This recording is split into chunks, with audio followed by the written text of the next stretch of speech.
Hey, church family. In Acts chapter 20, we read these words.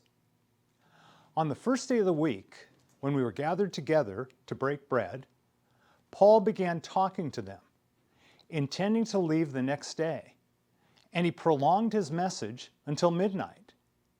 There were many lamps in the upper room where we were gathered together, and there was a young man named Eutychus sitting on the windowsill, sinking into a deep sleep.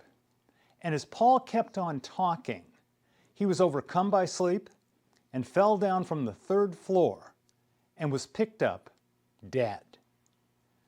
Picture the scene. It was a Sunday night. The believers were gathered upstairs. Lamps flickered. The room was warm. And Paul was preaching and preaching and still preaching. And a young man named Eutychus found a seat by the window. Maybe he wanted some fresh air. Maybe he thought it would help him stay awake. But somewhere between the warmth of the lamps and the length of the message, his eyelids won the battle. He drifted off, and then he fell. Not just asleep, he fell 3 stories down. It's easy to smile at this story, but Luke doesn't record it to make fun of a tired teenager.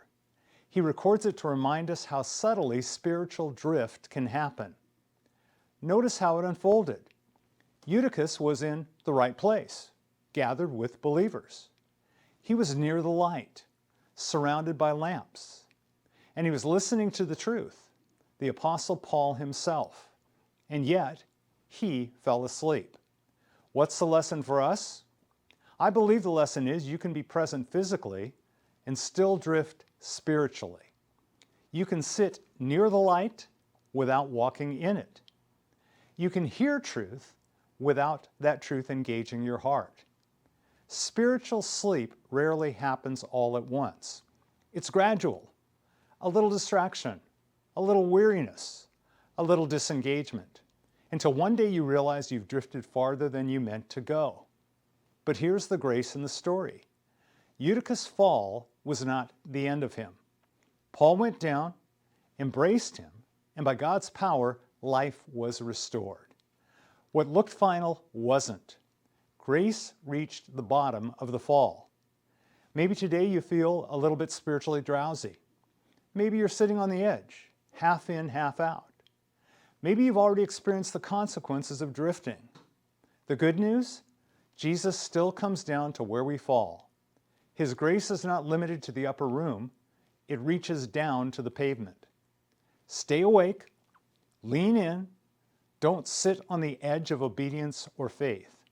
And if you've drifted, run back. The God who restores life still meets people when they fall. Ask yourself, where might spiritual drowsiness be creeping into my life right now? I pray you'd ask the Lord to keep your heart awake, to guard you from drifting, and to remind you that when you do stumble, His grace is strong enough to restore what you could not. Amen.